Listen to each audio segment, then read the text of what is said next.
अस्सलाम वालेकुम and welcome to जोर का जोड़ HBL PSL special presented by Giggly Boom Boom Bubblegum and powered by Opus दिलवालों की chocolate. And today is the El Clasico of PSL। जिस तरह कहा जाता है जब रिवायती हरीफ एक दूसरे के आमने सामने होते हैं, it is Karachi Kings versus Lahore Qalandars.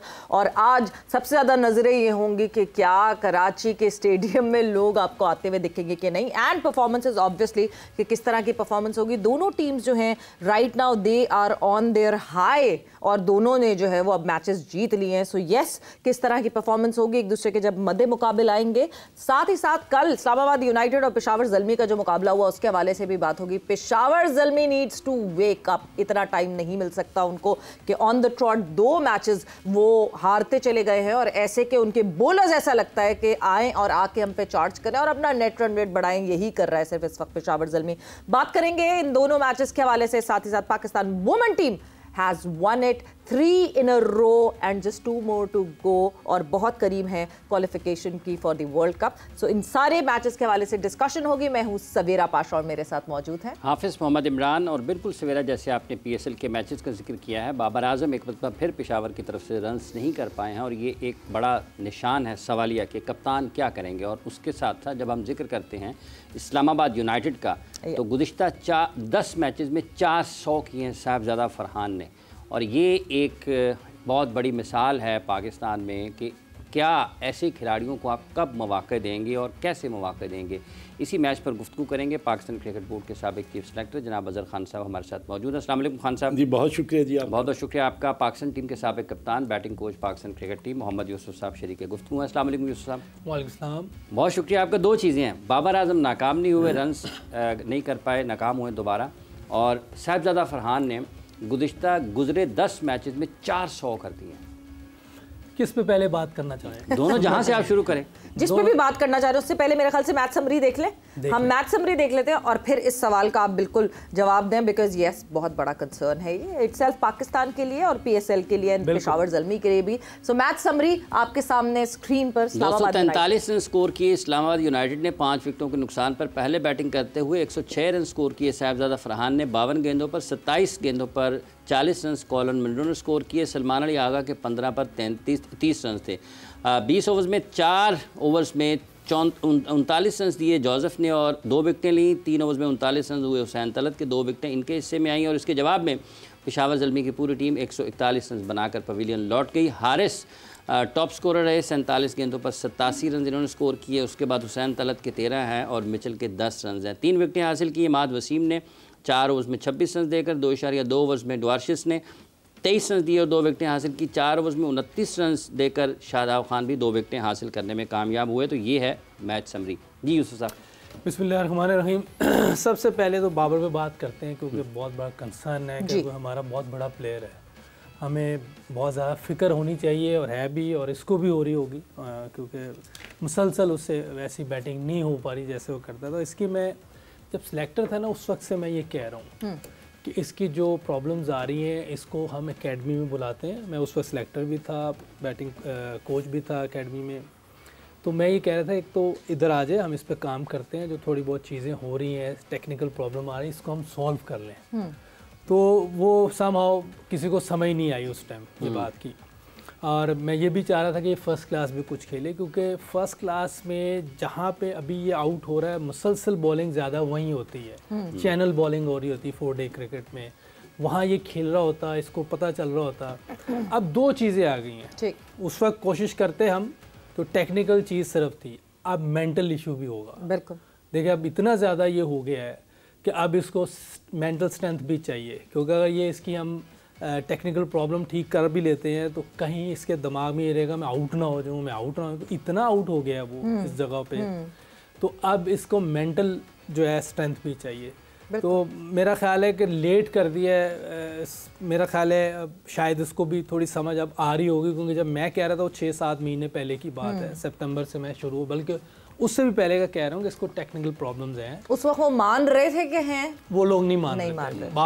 Babar से तो बात इतनी नहीं हुई थी, लेकिन जो कि मैं सिलेक्टर था मैं सबसे बात कर रहा था कि इसको एकेडमी में भेज दे, मैं उधर ही हूँ, मैं इस पे काम करता रहूँगा, बेहतरी आ जाएगी इंशाल्लाह। फर्स्ट क्लास साथ साथ खेलेगा तो बेहतर आ जाएगा। जब इसको हम चाह रहे थे कि रेस्ट कर ले, जब बाद में उन्होंने ड्रॉप कर दिया, तो मेरा ख्याल है कि अब 2 चीज़ें सॉल्व होंगी तो ये बेहतर अपनी शेप में आएगा जो पहले होता था। तो ये बहुत बड़ा कंसर्न है, हमें बात सुन लेनी चाहिए, क्योंकि अब इतना लिंगर ऑन कर दिया। उसके साथ भी ज्यादती है और टीम पाकिस्तान के साथ भी ज्यादती होती है, फिर जब वो बेचारा स्कोर नहीं कर पाता। तो मेरा ख्याल है कि इतना बड़ा प्लेयर हम ज़ाया ना करें, इसकी लुक आफ्टर करनी चाहिए, इसको प्रॉपर टाइम देना चाहिए। इस पे ये दोनों चीज़ें अब ज़रूरी हो गई हैं, मेंटल भी और टेक्निकल भी। और बिल्कुल दूसरी बात आपने की साहबजादा की, तो मैं समझता हूँ कि इस तरह की क्रिकेट में वेल डन साहबजादा फरहान जो क्रिकेट खेली है, क्योंकि जब ये डोमेस्टिक खेल रहा था T20 उस वक्त तो हम यहाँ थे नहीं, न्यूजीलैंड में थे। वो मैंने कोई इसकी इनिंग नहीं देखी, लेकिन ये कल वाली मैंने इनिंग देखी है।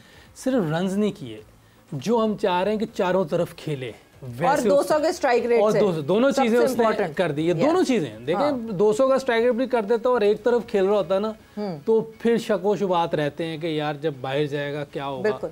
अभी ये है कि उसने चारों तरफ खेला है, बैकफुट पंच कवर में, थ्रू कवर शॉटें खेली हैं, मिड विकेट मारी है, स्ट्रेट, हर तरफ उसने क्रिकेट खेली है। तो ये एक बहुत अच्छा साइन है पाकिस्तान के लिए और हमें ऐसी क्रिकेट चाहिए। बिल्कुल। दूसरा ये है कि जो सलमान अली आगा ने हालांकि 30 रन किए हैं, लेकिन मेरी नज़र में 100 है वो। बिल्कुल। जिस तरह की उसने क्रिकेट खेली है, आके 200 के स्ट्राइक रेट से खेला है, क्विक फायर, ये जो क्विक फायर है ना, इस तरह की क्रिकेट हमें चाहिए। तीसरा अच्छा साइन था उसकी तरफ से, क्या नाम है, हारिस, मोहम्मद हारिस की तरफ से। हारिस ने क्रिकेट बहुत अच्छी खेली। The only thing better for Peshawar Zalmi that happened। बिल्कुल। और लेकिन उसमें सबसे बड़ी प्रॉब्लम उसके साथ क्या आ रही थी, शायद वो मैच को लेके करीब चला जाता, लेकिन उसके साथ प्रॉब्लम जो आ रही थी, विकेटें भी गिर रही थी और स्ट्राइक रेट भी ठीक नहीं था। अगर आप देखें स्ट्राइक रेट किसी का 100 का है, किसी का 100 से भी नीचे है, कोई 105 है, कि बॉल भी ज़ाया कर रहे थे 4, 5, 6 और 7 आउट हुए थे। अगर बॉल ना ज़ाया करते और आउट हो भी जाता तो वो कोशिश करता कि एक सिंगल लेके आखिरी बॉल पर सामने चला जाता। अच्छा, एक एक करके हम डाइसेक्ट करेंगे। अच्छा, ना लंबा हो गया। आपने ना पूरे मैच की समरी एक ही जवाब में दे दी। नहीं, अभी रुक जाए थोड़ा सा, हम एक एक करके, क्योंकि जैसे फरहान की बात की ना, it was not just Farhan century, it was the sense that he used. मैं उसको इलैबोरेट करूंगी आगे, बट अजहर साहब, coming towards you, Babar Azam के ऊपर जो है, जो जिस तरह मेंटल एक स्ट्रेस की बात की है ना, अब एक मेंटल फटीग आना शुरू हो जाती है एक बड़ा खिलाड़ी जब बहुत अरसे तक रन ना करे। इतनी फेवरेबल कंडीशंस थी हैं बाबर के लिए। जिस वक्त फरहान की सेंचुरी आई, उस वक्त at least watching the match I was pretty sure कि आज शायद बाबर हैज़ दिस अपॉर्चुनिटी कि बाबर आज शायद उस शेल से निकल जाए, बिकॉज इतनी अच्छी फेवरेबल कंडीशंस थी बाबर आजम के लिए। अपनी स्ट्रेंथ पे भी नहीं खेल पा रहे वो, देयर वाज नथिंग। जो बॉल भी जो पड़ी वो इट वाजंट डिफिकल्ट, अपनी स्ट्रेंथ भी भूलते जा रहे हैं। इससे पहले मैं आपके इस सवाल का जवाब दूं, it's being a privilege to be a part of discussion and show कि मोहम्मद यूसुफ, इनके बारे में मेरी जो अपनी राय है वो ये है कि एलिगेंस पर्सोनाफाइड। बहुत शुक्रिया। राइट। और इनके साथ बैठकर जी अभी जो चंद लम्हे इन्होंने जो गुफ्तगू की है ना, वो समुंदर को कूजे में बंद कर दिया। क्या बात है। अब आप देखें कि पूरे सिनारियो को, और as a cricketer I have been very close to Mohammad Yusuf, you know, during our club days. तो मेरा ख्याल है कि आपने तो शुरू से देखा हुआ है। मैं तो उन खुशकिस्मत लोगों में से हूँ जो कि इनको डेवलप होते हुए और स्टार होते हुए और एक बहुत ही आउटस्टैंडिंग जो है ना पाकिस्तान का एक हीरा जो है, वो मैंने इनको बनते देखा है। बिल्कुल। तो और मैं अजहर साहब हमेशा इनसे कहती हूँ इनकी पीआर टीम अच्छी नहीं थी, वरना इनसे बहुत मैं ले रहा हूँ, आपको ले रहा हूँ, कम एक्सपीरियंस लोग, कम एबिलिटी वाले लोग हैं जिनके चर्चे बहुत हैं, बट इनका चर्चा इतना नहीं है। इनकी पीआर टीम अच्छी नहीं थी। Sawera, it's being a privilege. Yeah no doubt. Now coming back to your question about Babar Azam ji, मैं उस वक्त ये प्रोग्राम देख रहा था जब मोहम्मद यूसुफ ने प्रॉबेबली इन चैंपियंस ट्रॉफी आपके इसी स्टूडियो में बैठकर इन्होंने चंद चीज़ों का ना अहाता किया था, इवेल्युएट किया था, एनालाइज किया था। और मेरा यह ख्याल था as a very humble student of cricket, मैं उस चीज़ को सुन रहा था और देख रहा था। तो हाफिज़ साहब, मोहम्मद यूसुफ ने जो बातें की थी ना, एब्सोल्युटली दे वर आउटस्टैंडिंग। और वो किसके भले के लिए थी? वो बाबर आजम के भले के लिए थी। आई थिंक कि अब बात आ जाती है कि वो रन्स क्यों नहीं कर रहा, पूरा इन्होंने उसका ना एक जायज़ा पेश कर दिया। बट एज ए क्रिकेटर मैं फील करता हूँ कि मेंटल स्ट्रेंथ जो होती है ना वो बड़ी काउंट करती है, और जब आप मेंटली थोड़ा सा डाउन होते हैं ना तो आप किस तरह उसको ओवरकम करते हैं, ये भी उसी खिलाड़ी पर डिपेंड करता है। अब अगर 6-7 महीने या 8-9 महीने पहले मोहम्मद यूसुफ ने एक छोटी सी बात अगर कही थी तो एज ए क्रिकेटर अगर मैं उसकी जगह होता तो मैं भाग कर जाता और मोहम्मद यूसुफ साहब के साथ बैठकर वो चीज़ एनालाइज करता जिसका ये जिक्र कर रहे थे कि how to overcome those intricacies in my batting. मुझे दुनिया का कहीं भी कोई भी कोना हो, अगर मुझे जाना पड़े तो I will go and take the advice. तो सवेरा आई एम सॉरी कि इन प्लेयर्स के लिए अपना एक पर्सोना जो होता है ना वो तो ठीक है, मगर जब आप क्राइसिस में होते हैं, जब मुश्किल में होते हैं और as a Pakistani top player और जहाँ पर आपकी परफॉर्मेंस को एवेल्युएट किया जा रहा है, अगर वहाँ आप ऐसे हीरो से आप एडवाइस नहीं लेते तो I think it's not good for cricket overall अगर आप देखा जाए। और अगर आप में सीखने की चाह है तो आप सीख सकते हैं, मतलब वक्तन फवक्तन यूसुफ ने भी यहाँ पे मेंशन किया, सलमान अली आगा में हमें जो प्रोग्रेस दिखी वो इसलिए दिखी because he is learning every day. Salman लोगों को शायद लगे कि कोई अभी नया लड़का नहीं, ये बहुत अरसे से आपको डोमेस्टिक में खेलते हुए दिख रहे हैं, 70-80 फर्स्ट क्लास मैच है। हाँ, और इम्प्रूव करते जा रहे हैं इसी वजह से because he is open to learn, सीख रहे हैं ना। जब आप ये कहें कि नहीं जी मैं बेस्ट हूँ, मैं टॉप पे पहुंच गया हूँ, तो फिर उसके बाद मेरे ख्याल से आपका it's a very cruel game. हाँ, Sawera I have been telling this thing in your shows many times कि क्रिकेट रुलाती ज्यादा है, हंसाती बहुत कम है, और इसको आप कभी भी इसके ऊपर ओवरकम नहीं कर सकते। You make so silly mistakes कि जो कि आप कहते हैं यार मैं किस तरह। अब अगर कल बाबर आजम आउट हुआ है तो जो चीज़ें मोहम्मद यूसुफ ने अपने उस इवेल्युएशन में या एनालाइज करके बताई थी, simply it took me back to those time जबकि ये खेलते थे ना जब, तो इनके पास टेक्निकली इतना सॉलिड होता था कि हम समझते थे कि यूसुफ को गेंद बीट करना जो है ना ये भी मुश्किल है। तो हाफिज साहब ये चीज़ें जो होती हैं ना कब आती हैं? ये जब आती हैं जब आप मेंटली रिलैक्स हो and you listen to people who are very close to you. तो अगर ऐसा नहीं है तो इसका क्या खमियाजा कौन भुगत रहा है? Listen to people who have right suggestions। मसला ये कि मुझे कभी कभार लगता है कि इनके इर्द गिर्द जो लोग हैं वो गलत सजेशंस दे रहे हैं और वो गलत लोगों को सुन रहे हैं। Could be, yes, yes। Yusuf साहब, ये जैसे अभी बात हो रही है, वैसे आपने कहा कि ये बीट करना मुश्किल होता था। हमने कुछ प्रैक्टिस सेशन भी देखे हुए हैं। एक तो मुझे बड़े अच्छे तरीके से याद है, उसमें पाकिस्तान के तमाम टॉप बॉलर्स बॉलिंग कर रहे थे, बॉल बीट नहीं हो रहा था। उसके अलावा भी बैट्समैन वहाँ पे बॉलिंग कर रहे थे, बड़ी एज लग रहे थे। शोएब अख्तर बॉलिंग कर रहे हैं, शब्बीर बॉलिंग कर रहे हैं, मोहम्मद आसिफ बॉलिंग कर रहे हैं, लेकिन बॉल नहीं सी पटख पटख की आवाज़ें आ रही थी। एनसीए में मैंने देखा। अच्छा, ये कुछ तो अल्लाह की तरफ से है, बाकी फिर हम मेहनत करते थे, वो अपनी कोशिश मेहनत प्रैक्टिस मुश्किल करनी होती थी। वो उसको जो आजकल लोग गलत लेते हैं कि वो स्लैब की लोग गलत प्रैक्टिस करें तो उसका फ़ायदा नहीं है, उसको प्रॉपर तरीके से करें उसका बहुत फ़ायदा है। तो मेरी कोशिश, उसका भी तरीका है। हाँ, उसका तरीका है ना। आपने मुश्किल करनी, उसको आसान नहीं करना। बस सीधी लिटा देंगे तो वो तो बहुत इजी है, मैं अभी भी कर लूँगा। लेकिन अगर उसको एक पीछे एक आगे स्विंग ऐसे ऐसे रख के, आपको पता नहीं है कि बाउंसर आना है या आगे बॉल आना है, तो उस पर आपका फुटवर्क चलना चाहिए। छोटे डिस्टेंस से खेल रहे होते थे हम, डिस्टेंस भी कम है, उसमें आपने फुटवर्क इस्तेमाल करना है कि गेंद आगे तो आगे, पीछे है तो पीछे जाना है, वेट शिफ्ट करना होता है, बैलेंस बनाना होता है कि आपको लगे कि आप जब खेल रहे हैं तो आपकी बॉडी गिर तो नहीं रही, खुल तो नहीं रही। ये सारी चीज़ें आपने खुद भी देखनी, क्योंकि हमें कोचेस तो इतने मिले नहीं होते थे, हमने खुद ही करना होता था। बट यूसुफ, आजकल के बैटर्स एक बात की कंप्लेन करते हैं कि बॉलर्स उस इंटेंसिटी से नेट में बॉलिंग नहीं करते, तो हमें जब इंटेंसिटी वाली बॉलिंग नहीं मिलती तो हम कैसे प्रैक्टिस करें? ब्रेक पर जा रहे हैं, ब्रेक से वापस आते हैं तो इस कॉन्वर्जेशन को आगे बढ़ाते हैं।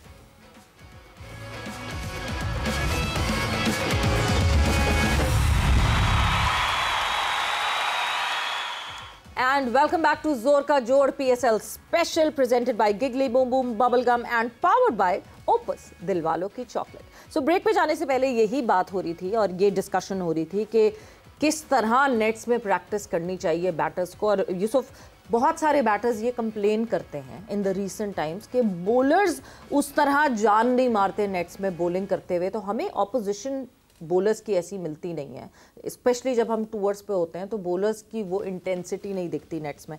तो हम कैसे करेंगे नेट्स में? आप लोग कहते हैं कि ऐसी बैटिंग करें जैसी ग्राउंड में करनी है। अच्छा, मैंने कंप्लेन ये सुनी नहीं, मुझे नहीं पता अच्छा। किसने की है, लेकिन बॉलर्स तो अपनी बॉलिंग कर रहे होते हैं, ऐसी बात नहीं उसी इंटेंसिटी से कर रहे होते हैं? कर रहे होते हैं। ठीक है। हाँ, वो तो मैंने तो इस टूर पे तो यही देखा है कि बॉलर अपनी बॉलिंग कर रहे होते हैं। और बाकी कुछ लोग होता है, कई लोग कहते हैं कि नेट्स में मैंने नहीं खेलना, मैंने साइड पे प्रैक्टिस करनी, ये चीज़ हो सकती है। लेकिन बॉलर अपनी बॉलिंग कर रहे होते हैं क्योंकि उनके पास 2-3 ओवर ही तो होते हैं, तो उसमें अपनी पूरी कोशिश कर रहे होते हैं कि जिस तरह हमने उधर बॉलिंग करनी है वैसी बॉलिंग करें। तो ऐसा इस सीरीज में तो मुझे नज़र नहीं आया, उससे पहले कभी कुछ हुआ है तो ये मुझे आइडिया नहीं। तो इस सीरीज में नेट्स में ऐसी बॉलिंग करे थे जैसे फिर मैच में की? नहीं, मैच में तो सिचुएशन हो रहा है, नेट पे अपनी पूरा जोर लगाते थे। ऐसे। अच्छा खान साहब, जब हम बॉलर्स की बात कर रहे हैं, पाकिस्तान के बैट्समैनों से स्पिनर्स का हाथ पिक नहीं होता, ऑफ द हैंड पिक नहीं कर पाते। आपका भी शुमार उन बल्लेबाजों में होता है जो पाकिस्तान की दुनिया की तारीख के अजीम स्पिनर्स हैं, उनके साथ खेले हैं। अब्दुल कादिर साहब हैं, इकबाल कासिम, तौसीफ अहमद, लखानी हैं, और भी उस दौर में इंतखाब आलम साहब। तो आप बड़ा पटख पटख की आवाज़ें आती थी जब आप स्पिनर को खेल रहे होते थे, तो ये क्या फ़र्क क्या है? आई थिंक अभी सवेरा ने जो बात की ना, practice makes the man perfect. और प्रैक्टिस जो है ना, वो कभी भी नेट में अगर आप इस तरह करेंगे कि जैसे आप वक्त को गुजार रहे हैं, तो आप अपने जो टेक्निकल जो चीज़ें हैं ना, उन पर आप वर्कआउट नहीं कर सकेंगे। I think playing against the spinner and playing against the fast bowler in the nets, आपके माइंडसेट में चीज़ें वही होनी चाहिए जैसा कि आप समझते हैं कि मेरी प्रैक्टिस जो है मुझे कितना फ़ायदा देगी। फजल महमूद साहब को अल्लाह मियां जन्नत नसीब करे, हमने उनको नेट को रन करते हुए देखा है। टैलेंट हंट एक स्कीम लगी थी, बहुत पुरानी की बात है, तो उसमें उन्होंने बैट्समैनों को ये मुतनब्बे किया था कि अगर बॉल नेट पर डायरेक्ट लगा ना तो आपकी बारी ख़त्म, हवा में नहीं जाना। हाँ, अब इसका क्या मतलब है हाफिज साहब कि you try to play straight, और अगर आपने कवर ड्राइव भी मारी है तो आपका हवा में ना जाए, बॉल जो है वो नीचा रहे। तो आपने ऑन ड्राइव मारी है तो वो भी नीचा रहे। इससे क्या होता था कि आपकी हैंड आई कोऑर्डिनेशन जो है ना, वो बड़ा बेहतरीन हो जाता था, और आप प्रैक्टिस को भी जस्ट एज अ मैच ना आप लेते थे। तो आई थिंक ये बहुत ज़रूरी होता है कि जब आप प्रैक्टिस करें तो आपका हैंड आई कोऑर्डिनेशन, टेक्निकल आपका फुटवर्क, आपका आई सेट और आपकी जो बैलेंस है ना, वो आपका बहुत ही बेहतरीन होना चाहिए।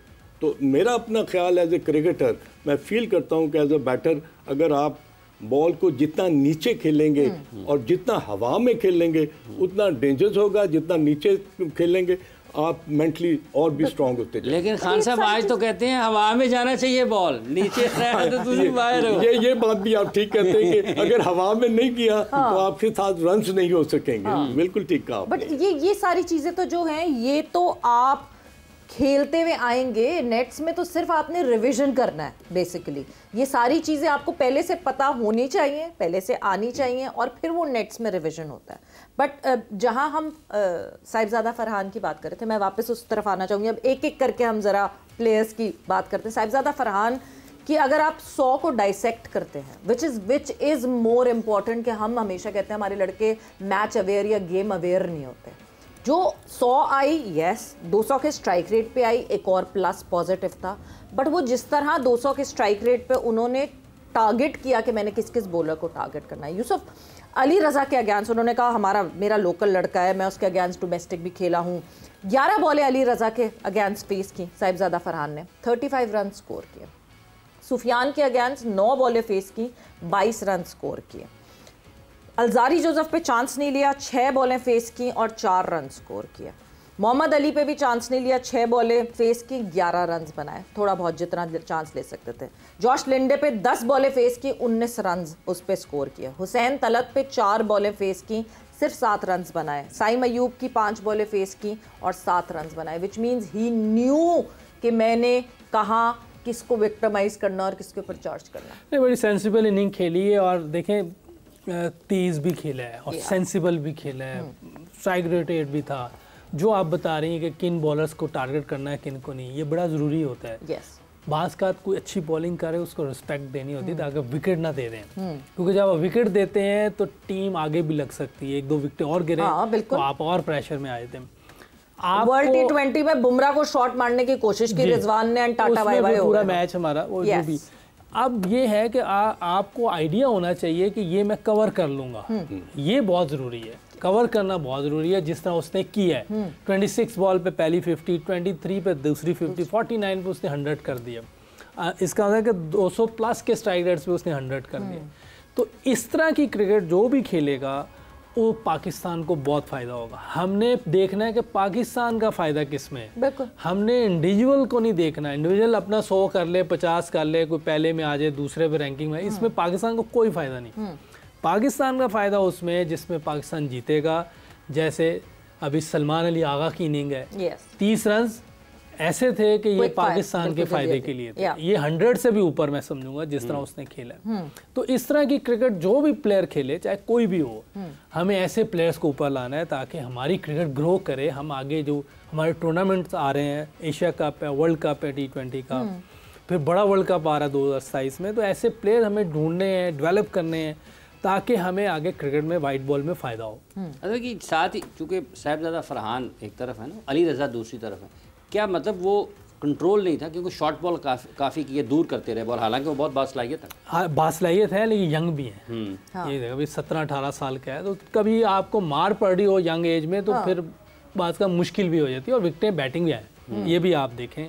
आपको लगता है उनके न्यूट्रिशंस पे काम होना चाहिए? मतलब मुझे अभी इस वक्त लगता है कि अली रज़ा अगर हम इंटरनेशनल में जल्दबाजी में लेकर चले गए ना, टूट जाएंगे वो। उसको इसीलिए मैंने देखो जब से वो आया है ना अंडर 19 से, मेरा ये था कि ये एकेडमी में रहे, इसको थोड़ा सा न्यूट्रिशन, ट्रेनिंग और इसकी बॉलिंग पे भी और जो थोड़ी सी बॉडी बने, कुछ थोड़ी सी और फास्ट बॉलर वाला एक वो आए तो अभी तो बहुत बेचारे। अभी समझिए आसफ है यंग आसफ नहीं शुरू में आया था, इस तरह का था। लेकिन अब जब आसफ में भी थोड़ी जान आई थी ना, और डेब्यू उसने मेरे अंडर किया था सिडनी में, तो उस वक्त वो उसमें इतनी बॉल में किक नहीं थी, तो उसको मार पड़ी थी वहाँ। लेकिन जब वहाँ से ऑस्ट्रेलिया से हम वापस आए, उसने आगे खेली है इधर फर्स्ट क्लास, उसमें दोबारा आउट किए, फिर इंग्लैंड के खिलाफ दोबारा टीम में आया था, तो फिर उसने वापस मुड़ के नहीं देखा था। थोड़ी सी जान शान उसने बनाई ताकि जो उसका बॉल पड़ता था ना सीम पर, वो किक मिलती थी उसको, एकदम निकलता वैसे था। कितना मुश्किल था मोहम्मद आसिफ, बहुत मुश्किल था, क्योंकि बड़े-बड़े बैटर्स ये हाशिम आमला को मैंने कहते किसी को भी अब कि अगर कोई डेंजरस बॉलर मैंने फेस किया तो दैट वाज मोहम्मद आसिफ। वो देखे ना उसमें जब थोड़ी सी जान आई है, क्यों था इतना मुश्किल उनको? उसकी दोनों तरफ उसको स्विंग करना आता, उसको पता था मैंने करना क्या है, उसकी जगह बहुत अच्छी थी और राइट एरिया था, और 10-10 12-12 ओवर करना जानता था वो। ऑस्ट्रेलिया का मैच जो हम सिडनी में हारे थे, एक जो जीता हुआ मैच हम हारे थे, उसमें उसने कहा था पंजाबी में, मुझे कह रहा है पायन गेंद मैनू दे दो, मेरा जिदो दिल करेगा मैं तुम वापस दे दूंगा। मैंने कहा ठीक है भाई, जितनी मर्जी बॉलिंग कर दे, आपका बेस्ट बॉलर अगर ये बात कर दे तो आपको फिर इससे अच्छी कोई चीज़ नहीं, कैप्टन के लिए इससे अच्छी कोई चीज़। इसी तरह शुएब अख्तर ने हमें यहाँ मैच जितवाया था साउथ अफ्रीका के खिलाफ, पहली दफ़ा हम टेस्ट सीरीज जीते थे, उसमें मैं लाहौर में मैच था, मैं कैप्टन था। तो शुएब अख्तर को मैंने बॉल दिया, मैं शुएब ये बॉल तेरे कॉल है, जिदो तेरा दिल करेगा मैंने वापस दे दे। उसने इतना जोर लगाया, उसमें बॉल भी मारी थी उसको गैरी क्रिस्टन। तो आपको अपने जो मेन बॉलर है Shoaib Akhtar, match winner bowler है, फास्टेस्ट बॉलर दुनिया का, उससे जब दिल करे बॉल दे दे वापस, उसकी मर्जी है। और उसने करके दिखाया है। हम आपके जो टॉप प्लेयर्स होते हैं ना, उसको आप कॉन्फिडेंस दें और उनको कहें भाई तुम नहीं करना है, तो वो करते हैं। अच्छा साहब, अब वाले तो बचते हैं। मेरा ख्याल है कि ये बड़ी इम्पोर्टेंट चीज़ कही है मोहम्मद यूसुफ ने, वो इसलिए कि अब्दुल कादिर एक ऐसा बॉलर था, जबकि अगर उसने अपने पहले स्पेल में सपोज लेंथ से पहले उन्होंने बॉलिंग की है ना, तो ही डिडंट बॉल वेल, तो हम हमेशा उनको ना थोड़ा सा हाइप क्रिएट करने के लिए, यार बाबू तू किस किस्म का बॉलर है, बच्चों को मार खा रहे हैं, तो वो उनके माइंड में ना ये चीज़ आती थी कि ये मुझे चैलेंज दे रहे हैं। व्हेन ही कम बैक, अगर उनका नन फॉर 40 है ना, तो वो क्या करेंगे, 6 फॉर 100 ख़त्म करके ना टीम को आउट कर देंगे। ये चीज़ जो है ना, ये आप डिपिक्ट करती है कि आपके पास वेरिएशन कैसी है, वैरायटी कैसी है, आप बैटर्स को रीड किस तरह करते हैं, आप किस चैनल पर बॉल करते हैं। अब्दुल कादिर साहब को वो एक वाकया भी सुना दें, वो HPL का और PIA का शायद मैच था, वो कह रहे थे वो टिकटें बुक करा लो, राती से वापस जा रहे हैं। हाँ, ये मतलब ये नेशनल स्टेडियम कराची में ना यूसुफ मैच था, PIA वर्सेस हबीब बैंक। तो हमारे 6 आउट हो गए हुए थे and we are at the verge of losing the game. Salim Malik batting कर रहे थे, उनके साथ अब्दुल कादिर आ गया। तो वो सलीम अल्ताफ उनके फास्ट बॉलर थे, तो उन्होंने कहा कि भाई वो टिकट बुक करवा लो क्योंकि उन फाइनल असी लाहौर खेडन जाना है। तो कादिर ने ना लेग स्टंप ली, तो यूं करके उसने सुना, तो उसने कहा कि हले मैच मुकिया नहीं, अभी मैच जारी है। और आप यकीन करें कि वो वनडे मैच था, तो सलीम मलिक ने और अब्दुल कादिर ने हमें उसी विकेट पर ना मैच जिता दिया। तो अब वो उन्होंने बुकिंग जो कराई थी वो वापस लेनी पड़ गई उनको। तो मैं यही कहता हूँ कि जो आप बात कर रहे हैं और जो यूसुफ ने बात की है ना, इसमें इतनी गहराई है कि आप अगर किसी भी बॉलर को टारगेट आप करते हैं ना, तो उसको एकदम ये नहीं करते कि ओवर में उसको 20 कर दिया, उसको कहते हैं ना मजे ना खाओ। तो वो मजा लेके के ना उसको वो रन्स करते थे। मगर आपने जो बात की ना कि ड्रेसिंग रूम में उनको ऐसे पंप किया जाता था, ये कह के आज के ज़माने में अगर आप किसी को कहेंगे ना, वो कहेगा मुझे अंडर प्रेशर ना करो, मुझे प्रेशराइज ना, ऐसे ही मैं बॉलिंग कोच नहीं हूँ। ये क्या बात हुई कि मैं बैटिंग बता के मैं यूं करके यूं कर लेता हूँ, ऐसा तो नहीं हो सकता। ऐसी बात नहीं, मेरे सामने हुई नहीं ना, एक तो ये भी चीज़ है। आपको पास आती है खबर, अब वो पता करना पड़ेगा आपको खबर कौन देता है, उससे पता करना पड़ेगा भाई क्या। लेकिन मैं एक चीज़ कह दूँ कि जितनी इन्होंने तारीफ कर दी है, ये हजम करना बड़ा मुश्किल होता है। लर्न करते रहना चाहिए, इनका शुक्रिया, इन्होंने तारीफ की है, लर्न करते रहना चाहिए और अपने आप को डाउन टू अर्थ रखना चाहिए। अगर आपने सीखना है, आगे चलना है, और यही मैं मैसेज अपने यंगस्टर को भी दूंगा कि आपके अंदर प्राइड होनी चाहिए, ईगो नहीं होनी चाहिए और प्राउड नहीं होना चाहिए। बस मेहनत करते रहें और आगे पाकिस्तान के लिए अच्छा खेलते रहें। आपका बहुत शुक्रिया, आपने इतनी तारीफ की है, लेकिन मुझे अपने जमीन पे भी तो रखना है अपने आप को, ये बड़ा जरूरी है। अभी सीट बेल्ट बनवाते हैं हाँ, जमीन पे रहना बड़ा जरूरी है, ये बहुत जरूरी है। जो ये बात मेरा ख्याल से वक्तन फवक्तन बहुत सारे बड़े बड़े लोगों ने ये कही है कि फलदार दरख्त जो होता है वो झुका हुआ होता है, और जो खोखला दरख्त होता है या जिसमें फल नहीं होते वो अकड़ के खड़ा रहता है, और कोई भी आंधी आती है तो उसको उड़ा के ले जाती है। वक्त एक ब्रेक का हुआ है, हम जा रहे हैं एक ब्रेक पर, ब्रेक से वापस आएंगे। सो पाकिस्तान वुमेन टीम्स, कहीं खुशी मिले कहीं नहीं मिले, क्योंकि मेंस टीम की तरफ से तो कोई खुशियां ज्यादा नहीं मिल रही, but Pakistan women team was in action और अब फिर अगला मुकाबला होना है। मगर अभी तक 3 out of 3 and they have been playing with that dominance जो हम मांगते हैं अपने मेंस टीम से भी, वुमेन टीम से भी। ब्रेक पर जा रहे हैं, ब्रेक से वापस आएंगे, सो उस मैच के हवाले से भी डिस्कशन करेंगे।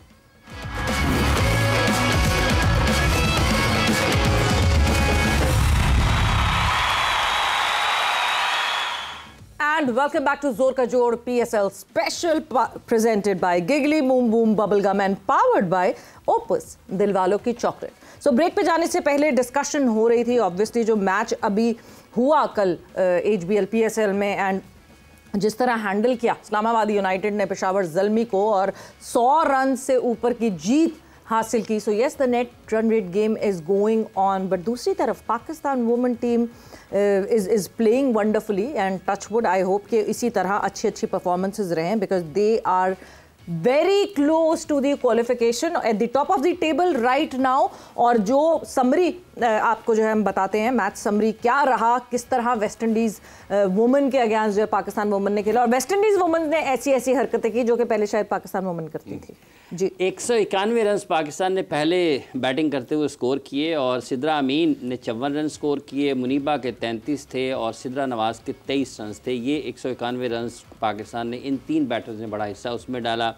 मैथ्यूज़ के 30 रन देकर इन्होंने 2 विकेटें हासिल की, फ्लेचर की 39 रन पर 2 थीं, और उसके बाद करिश्मा ने 55 रन देकर 2 विकेटें हासिल की। आलिया इसके जवाब में उन्होंने वेस्ट इंडीज़ की टीम 126 रन बनाकर आउट हो गई। 22 रन पर टॉप स्कोरर थी आलिया, इनके 52 गेंदों का सामना किया, 40 गेंदों पर 21 रन स्कोर किए शकीबा ने, और उसके साथ ग्लास्को ने 25 गेंदों पर 18 रन स्कोर किए। तो फातिमा सना पाकिस्तान की तरफ से सबसे ज़्यादा विकेटें हासिल की, इन्होंने कप्तान है पाकिस्तान वुमेन टीम की, इन्होंने 7 उसमें 16 रन सिर्फ दिए और 3 विकेटें हासिल की। उसके बाद रामीन ने 8.2 ओवर में 26 रन देकर 2 विकेटें हासिल की। नशा संधू ने 10 ओवर्स में 31 रन देकर 2 विकेटें हासिल की। तो 65 रन से पाकिस्तान विमेन टीम ये तीसरा मैच मुसलसल जीती है और ये वाली जो कामयाबी है 65 रन से पाकिस्तान ने हासिल की। और अजहर साहब, सबसे ज़्यादा इम्पॉर्टेंट एक बात यह है कि हम जब बात करते हैं कि कितना इम्पैक्ट पड़ता है एक कैप्टन का पूरी टीम के ऊपर। फातिमा सना जो कि एक यंग बडिंग टैलेंट, और निदा डार के बाद फातिमा सना को कप्तान बनाया गया, एंड जिस तरह जो फाइटिंग स्पिरिट उस बच्ची में दिखती है वही फाइटिंग स्पिरिट आपको अब टीम में रिफ्लेक्ट होना शुरू हो गया। बिल्कुल, ये इनकैलकुलेट ज़रूर करती है अगर आपका कैप्टन जो है ना वो उसका पॉजिटिव फ्रेम ऑफ माइंड हो और वो परफॉर्मेंस ओरिएंटेशन में वो आगे हो और वो खेल को ना बहुत माइन्यूटली वो ऑब्जर्व करता हो। तो I think Fatima Sana is one of those players जो कि मैंने देखा है कि जब भी वो मैदान में आती है ना तो उनका माइंडसेट हमेशा पॉजिटिव होता है and she wants to give more than 100%।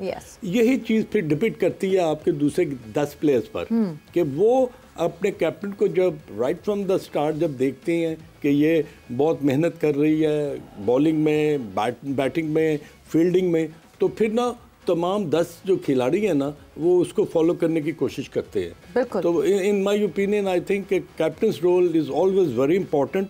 अगर if he leads from the front तो वो ना दूसरे खिलाड़ी भी उसको फॉलो करेंगे। बिल्कुल, और वो आपके सामने दिखता है पूरी टीम में।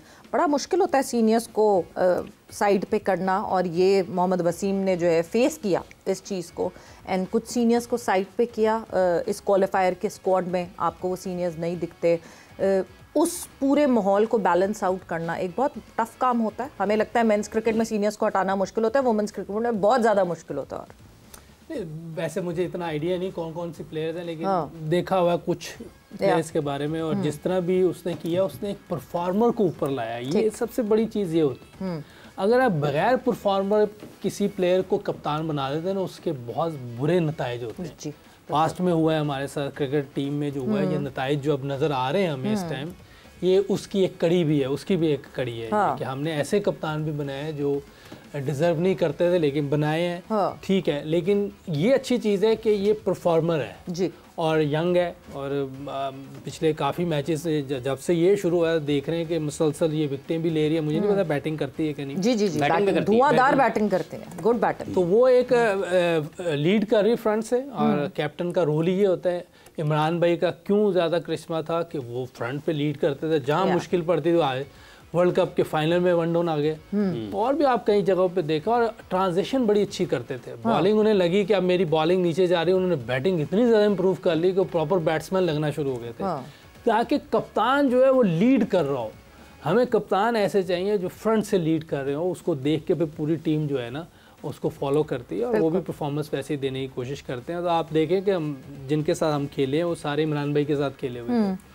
वो सब इमरान भाई की तारीफ करते हैं सिर्फ इस वजह से कि वो खुद मुश्किल जगहों पे जाते थे, खुद खड़े होते थे हर जगह पे।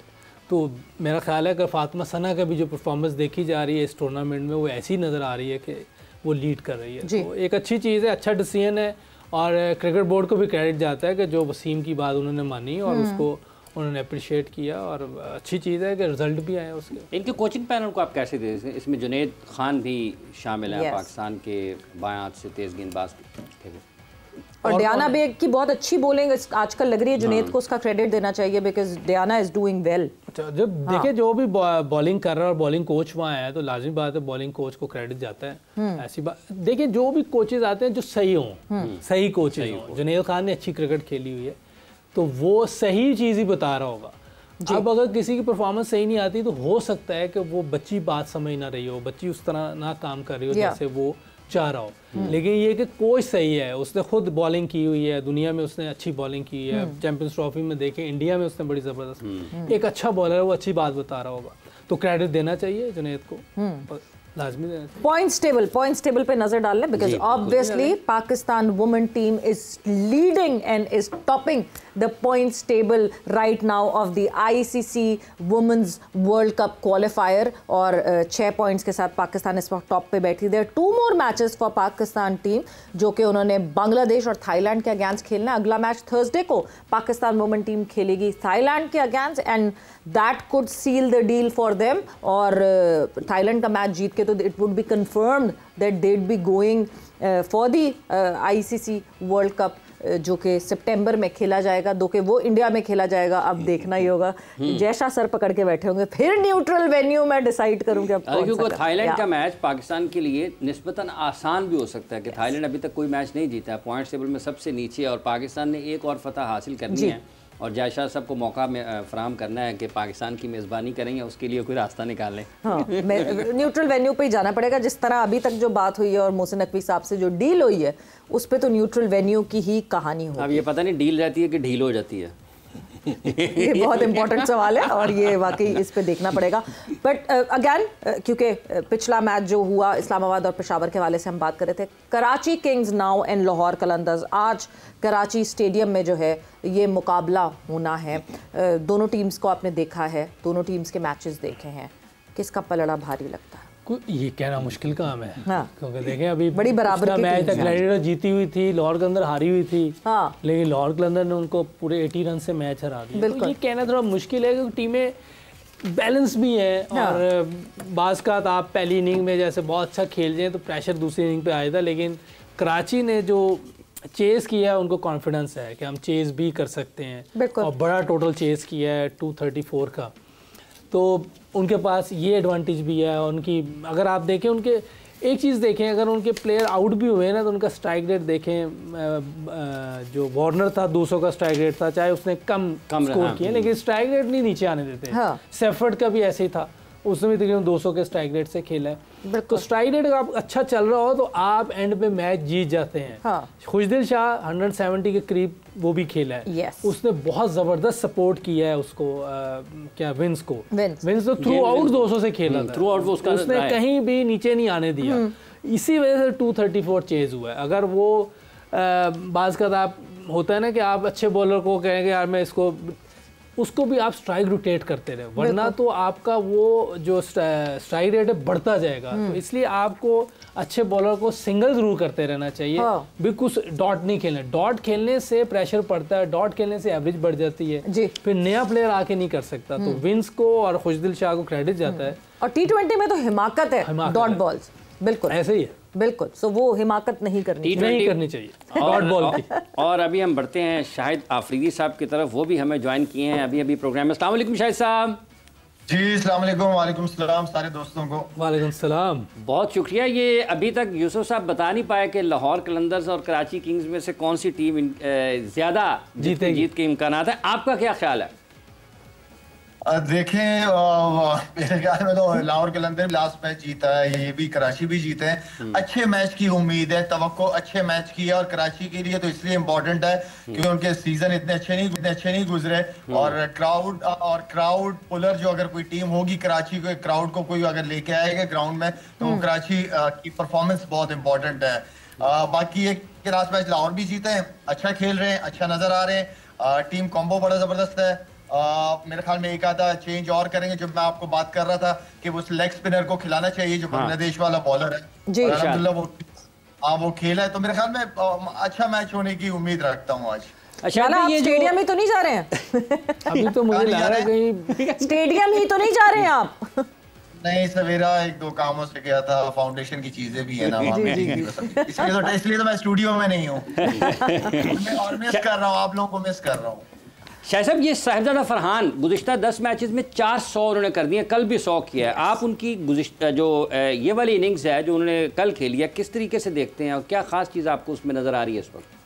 देखिए, कंटिन्यू परफॉर्मेंसेस दिए जा रहा है। जिस तरह मैं और यूसुफ बात करते हैं, डोमेस्टिक खेलनी चाहिए, खासतौर पर बैट्समैन को तो डोमेस्टिक सीजन बहुत इंपॉर्टेंट है और 4-5 साल से रन कर रहा है। यहाँ पे भी किसी ने पिक नहीं किया था, आखिरकार इस्लामाबाद ने उसको पिक किया और उसने अपनी परफॉर्मेंस दिखाई कि क्यों वो अच्छा परफॉर्मर है, क्यों उसकी जगह टीम में बनती है और जिस नंबर पे वो रन करता है होना यही चाहिए था कि पाकिस्तान टीम में भी उसी नंबर पे ही उसको खिलाना चाहिए था।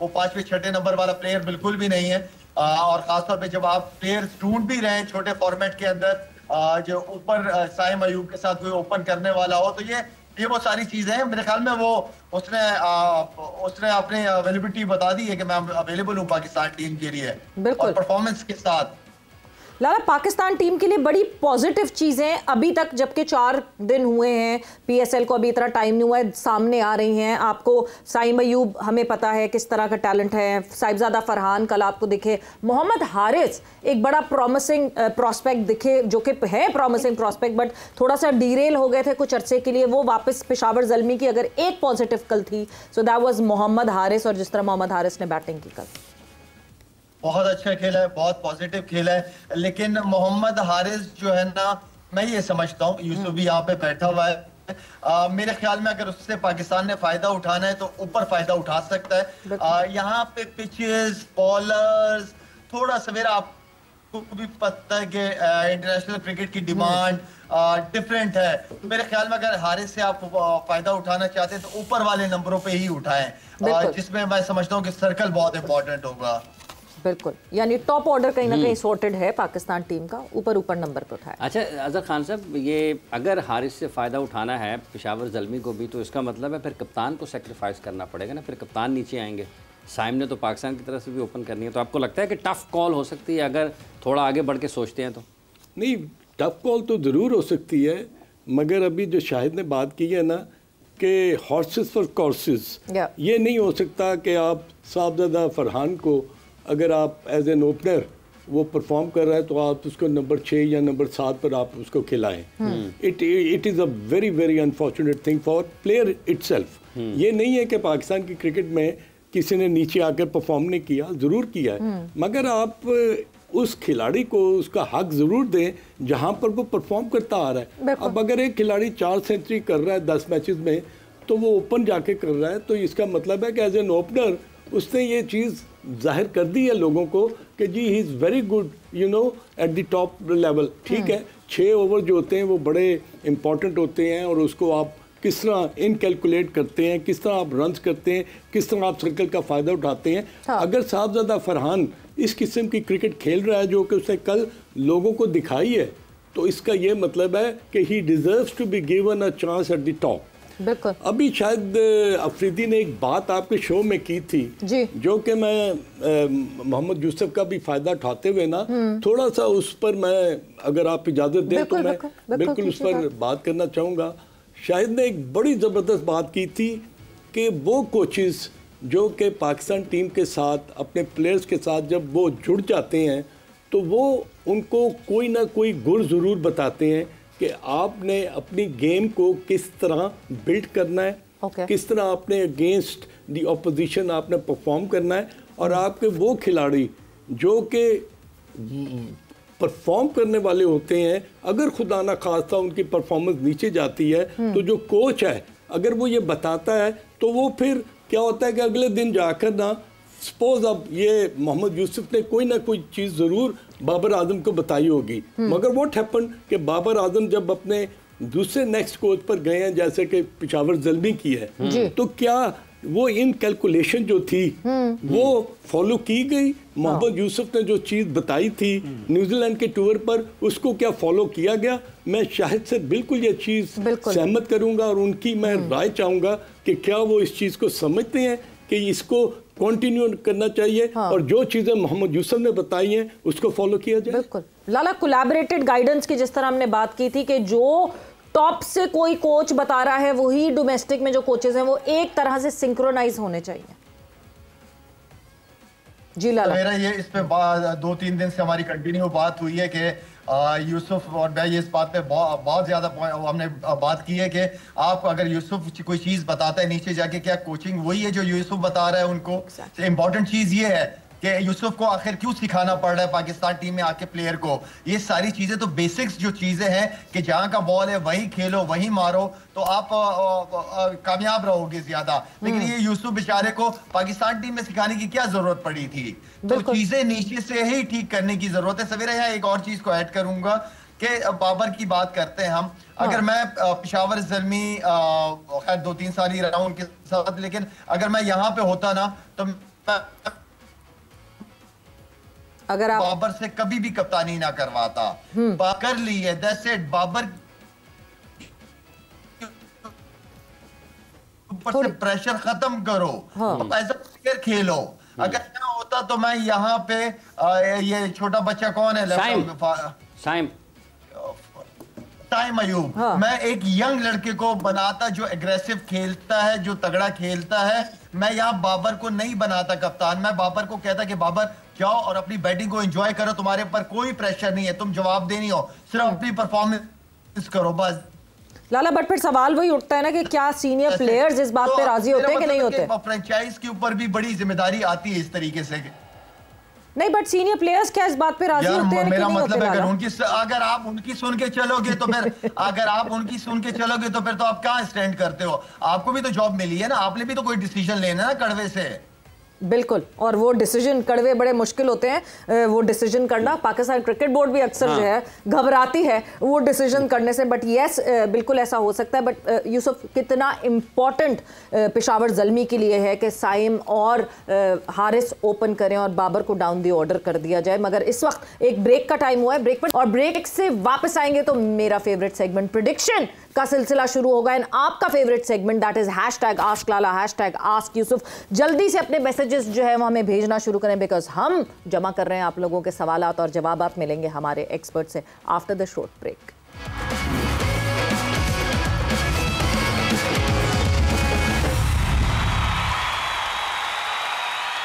And welcome back to Zor Ka Jod PSL special presented by Giggly Boom Boom Bubblegum and powered by Opus दिलवालों की चॉकलेट। बिल्कुल जी, डिस्कशन हमारी हो रही है और जा रही है इस वक्त डिस्कशन, क्योंकि कराची में जो मैच होने वाला है उसके हवाले से, जहां पे कराची किंग्स का मुकाबला होगा लाहौर कलंदर्स से। एंड यस, कराची किंग्स का मुकाबला लाहौर कलंदर्स से होगा and it will be El Clasico कहा तो जाता है उस राइवलरी की वजह से।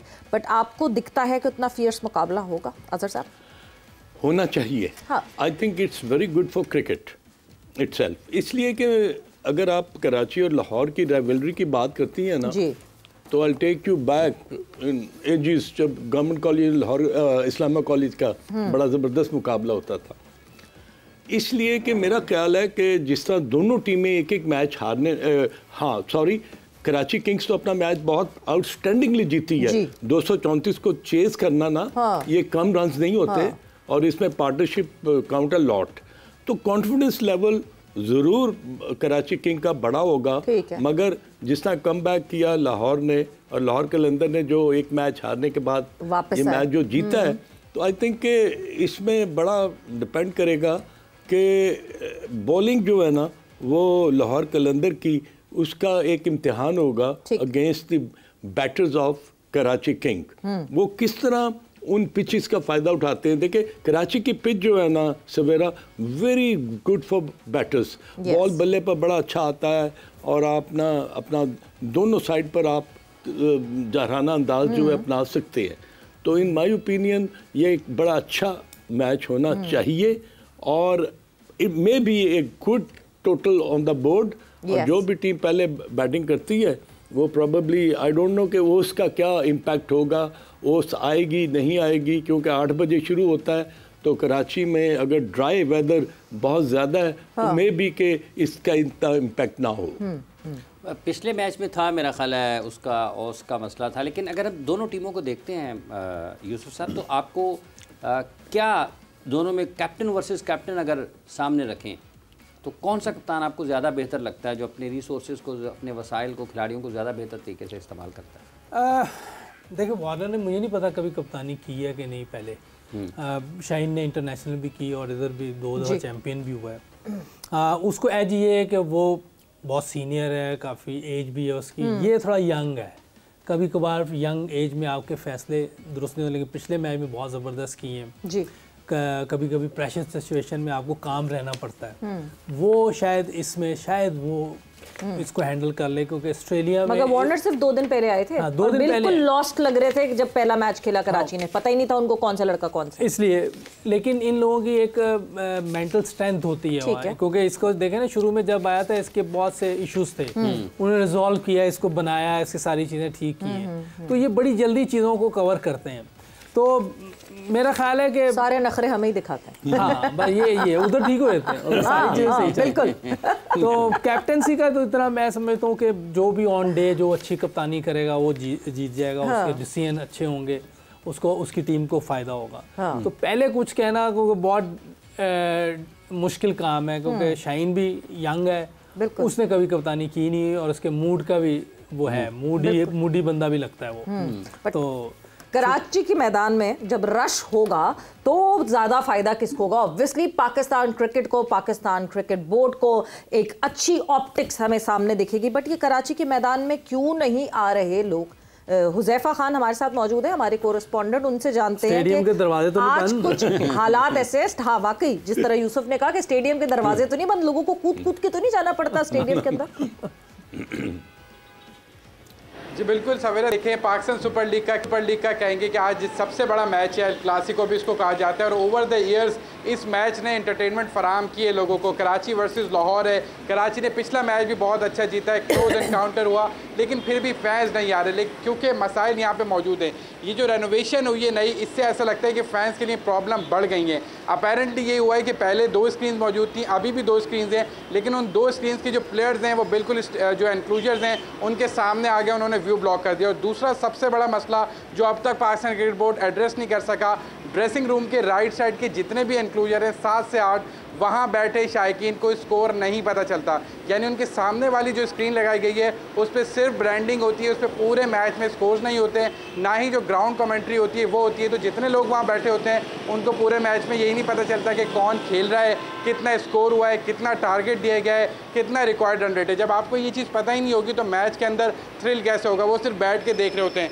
फिर इंटरनेट आप सिक्योरिटी रीजंस की वजह से बंद कर देते हैं कि लोग अपने फ़ोन के ऊपर अगर स्कोर चेक करना चाहें तो वो भी पॉसिबल नहीं है। तो ये बुनियादी मसाइल है। फिर पानी का मसला, लोग स्टेडियम के अंदर ख़रीद के भी पानी स्टैंड्स के अंदर नहीं ले जा सकते। बच्चे आते हैं, गर्मी का मौसम है, अब आप फरवरी में नहीं करवा रहे, अप्रैल के पास आप आ गए तो गर्मी में आपको पानी चाहिए होता है, वो नहीं ले जाने दे रहे। कुछ अच्छी चीज़ें हुई हैं, रोड्स खुले हुए हैं, पार्किंग का एरिया बेहतर हो, लेकिन अभी भी मेजर इशूज़ मौजूद हैं। और पाकिस्तान क्रिकेट बोर्ड लगता है कि उसने छोड़ दिया है।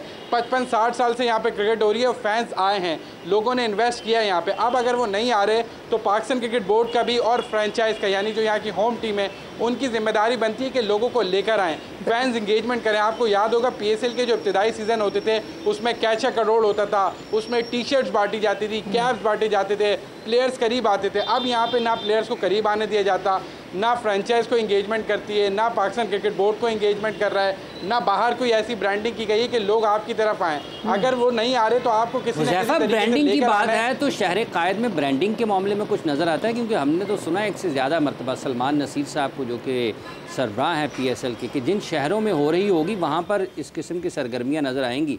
क्या ब्रांडिंग भी नहीं है अगर और कुछ नहीं किया तो? आप फुटेजेस अगर देख सकते हैं तो सिर्फ एक क्लॉक लगाई है नेशनल स्टेडियम के सामने जहां कटआउट्स लगे हुए हैं 6 प्लेयर्स के। इसके अलावा चारों तरफ स्टेडियम के आप घूम लें, कोई ब्रांडिंग नहीं है, कोई ऐसी एक्टिविटी नहीं है जो लोगों को एंगेज करे। शार फैसल से टीमें ट्रैवल करती हैं, वहाँ पे कुछ प्लेयर्स के पोस्टर्स लगे हुए हैं, दैट्स इट। इसके अलावा कोई ऐसी चीज़ नहीं है जिससे आप फैंस को एंगेज कर लें या वो यहाँ पे जब आ रहे हैं तो उनका एक्सपीरियंस बेहतर हो जाए या वो यहाँ के इंटरटेन हो जाए। अंदर भी इस तरीके के मामलात होते हैं कि लोग इंटरटेन नहीं हो रहे बल्कि उनको और कैद कर दिया जाता है। आप ये नहीं करें, आप झंडा ना लहराएं, आप पानी नहीं लेकर आएँ, आप पोस्टर नहीं लेकर आएँ, आप नारेबाजी नहीं करें। लोग इंटरटेन होने आ रहे हैं, लोग अपना टाइम यहाँ पे कैद होने के लिए नहीं आ रहे। तो ये बहुत ज़्यादा सोचना पड़ेगा।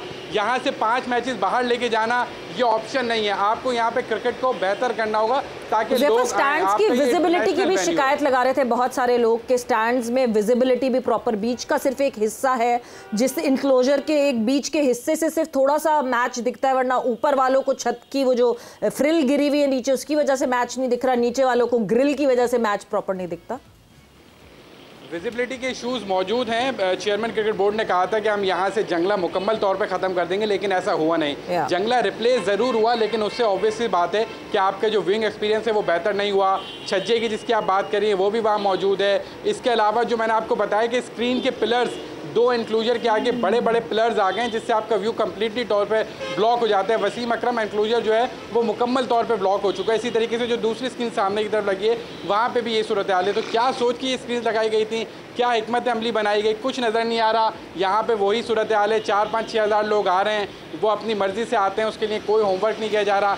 जैसे मैचेस हो रहे हैं बस चाह रहे हैं कि 5 मैचेस यहाँ करवाएं और कराची से मामला ख़त्म करें और आगे अगले साल पता नहीं किस तरीके से इसकी ब्रांड वैल्यू बढ़ाएंगे, कैसे फैंस को लेकर आएंगे। कोयटा का आपने होम टाउन शिफ्ट कर दिया, जबकि कोयटा से लोग रिलेट करते थे, यहाँ से कोयटा है भी करीब, कुछ फैंस वहाँ से भी आ जाते।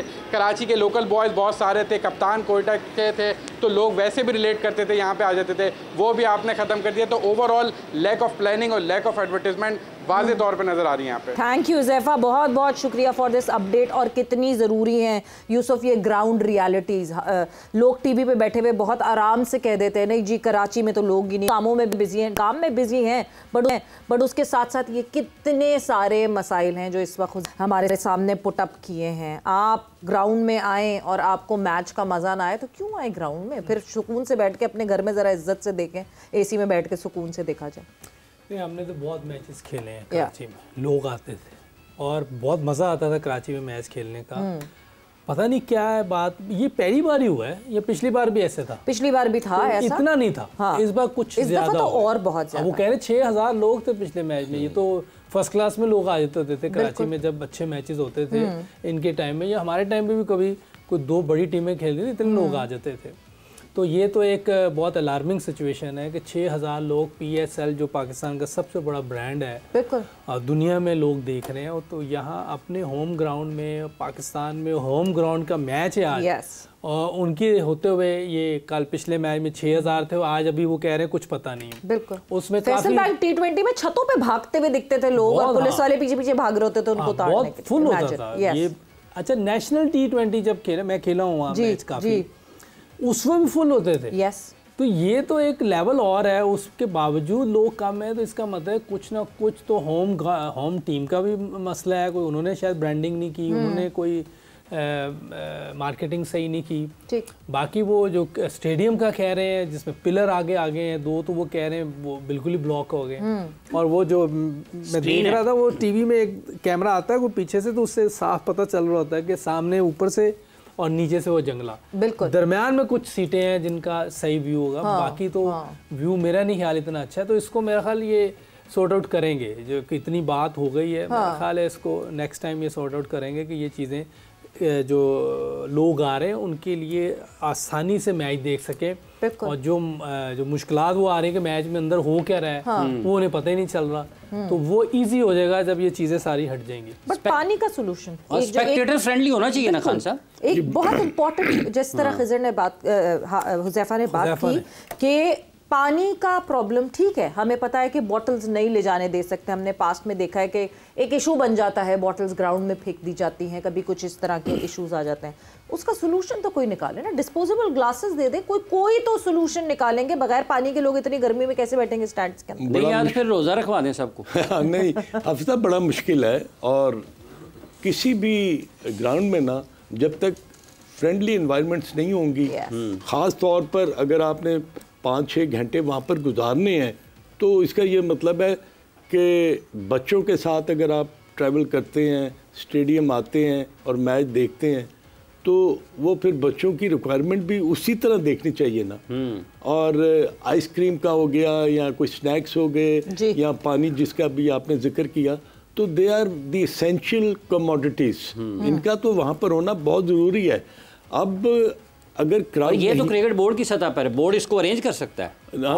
बिल्कुल, अगर क्राउड नहीं आता, और जिस तरह हमारे हुज़ैफा ने बताया, कॉरेस्पॉन्डेंट है, उन्होंने बताया, तो फिर ये देखें कि ये जिस तरह भी यूसुफ ने बात की कि ब्रांड जो है ना वो तो पाकिस्तान का है ना, और Karachi is being very very important city as far as you know the sporting links are concern. उसमें अगर ये बहुत पीछे रह जाते हैं और फिर लोग आकर अपनी टीम को सपोर्ट नहीं करते, मैं भी कि कराची ने जो मैच जीता था वो 234 करके जो चेस किया था 3 बॉल पहले, तो क्या ये माइंडसेट जो है ये क्राउड को अट्रैक्ट नहीं करेगा कि भाई हमारी टीम ने एक हारा हुआ मैच जो है वो जीत लिया, let's go and support our team. तो सेंस ऑफ बिलोंगिंग सवेरा कैसे होगी? यही तो ज़रूरी होता है कि वो जो राइवलरी की हम बात करते हैं ना, वो किस तरह एक आगे की तरफ जाएगी जब तक आप में एक इंस्टिंक्ट नहीं होगी, एक किलिंग एटीट्यूड नहीं होगा, मैच जीतने का जज्बा नहीं होगा,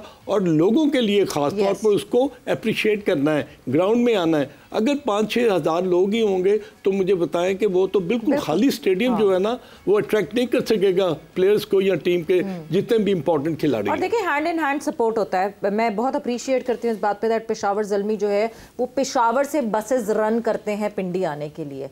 पेशावर से जो ट्रैवलिंग है वो सब पेशावर ज़ल्मी की जिम्मेदारी होती है। लोग ट्रैवल कर कर आते हैं और पिंडी स्टेडियम में सपोर्ट करने आते हैं बिकॉज पेशावर अपने ओरिजिनल होम ग्राउंड में नहीं खेलता। कराची किंग्स को भी कुछ करना चाहिए, नॉट जस्ट ठीक है पाकिस्तान क्रिकेट बोर्ड की जिम्मेदारी है बट साथ साथ इन फ्रेंचाइज ओनर्स की भी जिम्मेदारी है कि वो किस तरह अपने मैदानों में क्राउड ला सकते हैं।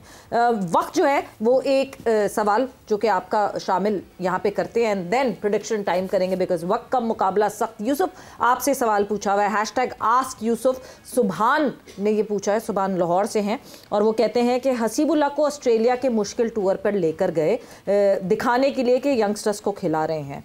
ODI T20 के 3 मैचेस थे लेकिन मौका कम दिया और फौरन बेंच कर दिया।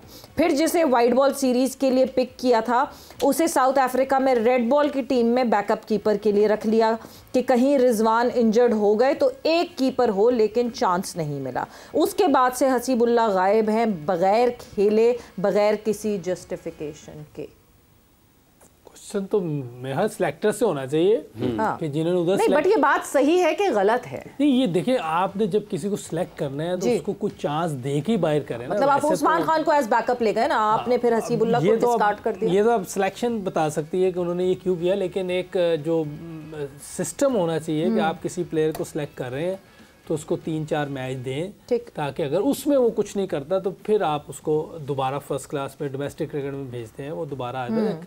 कैरोन नायर आया, वो दोबारा वो आ रहा है, उससे काफ़ी अर्सा पहले वो खेला था, उसने फर्स्ट क्लास में दोबारा जाके क्रिकेट खेली, अच्छा खेला, उसको उन्होंने IPL में ले लिया। अगर अच्छा खेलता है तो आगे भी जा सकता है, तो कोई मौका पूरा देना चाहिए। पिछले साल डोमेस्टिक की टीम को जिताया एक ऐसे रीजन से जो जीती नहीं थी बहुत सालों से। नागपुर या नागपुर से कैसे खेला मोस्ट प्रॉब्ली। तो ये देखिए आपने मौका देना जरूर है, किसी को पूरा मौका जरूर देना चाहिए। अगर मौका नहीं दे रहे तो फिर मेरा ख्याल है कि वो जैसे अभी मेरा ख्याल है कि इधर क्या नाम है न्यूजीलैंड में जी हमने यंगस्टर को पूरा मौका दिया है, जितने गए हैं उन सब ने मैचेस पूरे खेले, 5 मैच खेल गया। और कौन यंगस्टर था मेरा ख्याल हारिस ने सारे अपने नंबर पर खेले, जो अपने अपने नंबर पे खेले पूरे मैचेस खेले। परफॉर्मेंस करना वो एक और चीज़ है, लेकिन चांस पूरे दिए जो इनका क्वेश्चन था जी। तो ये मेरा ख्याल होना ज़रूर चाहिए, किसी भी यंगस्टर को या किसी को आप मौका देते हैं तो उसको फिर 3-4 मैच ज़रूर देने चाहिए। बिल्कुल बिल्कुल देने चाहिए 3-4 मैचेस। बट कौन सी है आज आपकी टीम? मुश्किल सा अजहर साहब आप शुरू करती हूँ ज़रा कि आज कराची और लाहौर में आपकी टीम कौन सी है? प्रेडिक्शन मुश्किल क्वेश्चन है, मगर मेरी जो सेंस ऑफ बिलोंगिंग है वो लाहौर है। बिल्कुल। और I think Lahore is going to इंशाल्लाह win this match. Okay Yousuf your prediction? मेरा ख्याल है कि मैं जाऊंगा कराची के साथ। ओके हाँ, ये आउट ऑफ द बॉक्स जाने के लिए कह रहे हैं या मैच पड़े कोई इस वजह से कह रहे हैं जी। So Karachi Kings is your team? Lahore ये तो बगैर लाहौर का इनके पास ना कोई है नहीं, ये फिर कहते कोई वजह है, फिर ये वजह टटोलते रहते मगर नहीं, वजह फ्यूचर है पाकिस्तान का। मैंने कुछ सोचा तो नहीं है, मैंने तो फौरन बताया जी। नहीं, आप ये सही कहें कि आप क्योंकि लाहौर के इसलिए आप नहीं फ्यूचर है पाकिस्तान का। नहीं, मैं ये पूरा क्रिकेट बोर्ड बनने लगा है वो। किसका? ये देख लीजिए, कुछ ना कुछ तो जरूर बनेगा, कुछ ना कुछ तो बनेगा। क्या बात। अच्छा, आप कह रहे हैं कि परेशानी की बात है। सबसे ज्यादा परेशानी की बात मेरे लिए इसलिए बिकॉज मैं हूँ कराची से, बट अब मैं आहिस्ता आहिस्ता जो है वो लाहौरी होती जा रही हूँ, तो एक अजीब मैंने कराची को सपोर्ट किया है तो इसमें क्या? तो बस फिर इसलिए मैं भी कराची को लेकिन मगर बड़ा गलत हो रहा है। मैं जिसको सपोर्ट कर रही हूँ वो हार रहा है, तो यूसुफ भाई आप जरा मसाइल ना हो जाए। बट यस, दिल जा रहा है। ठीक है जी। सो इसी के साथ लाला की भी प्रेडिक्शन हमारे पास अब आ गई है and Lala has supported Lahore Qalandars. So Lahore Qalandars 3 for Lahore Qalandars and 2 for Karachi Kings. Let's see कौन सी टीम जीतती है। ये हमारा प्रेडिक्शन टेबल जो है, हमारे एक्सपर्ट्स का प्रेडिक्शन टेबल, ये आपके सामने स्क्रीन पर है। और जनाब 6 पॉइंट्स हैं मोहम्मद यूसुफ और हाफिज़ इमरान के, टॉप ऑफ द टेबल दोनों मौजूद हैं। एंड यस, हम 2 पॉइंट्स के साथ मैं और लाला जो है वो down bottom of the table पे है। बट विद दैट वक्त यहाँ पे जोर का जोड़ का खत्म हो गया। It is the El Clasico of PSL season 10 where Karachi would take on Lahore at the Karachi stadium और I hope may the best team win. आप लोगों का बहुत बहुत शुक्रिया फॉर ज्वाइनिंग इन एंड यहाँ वक्त खत्म होता है। सवेरा पाशा को और हाफिज इमरान को इजाजत दीजिए। अपना बहुत ख्याल रखिएगा। टेक केयर, बाय बाय, अल्लाह हाफिज।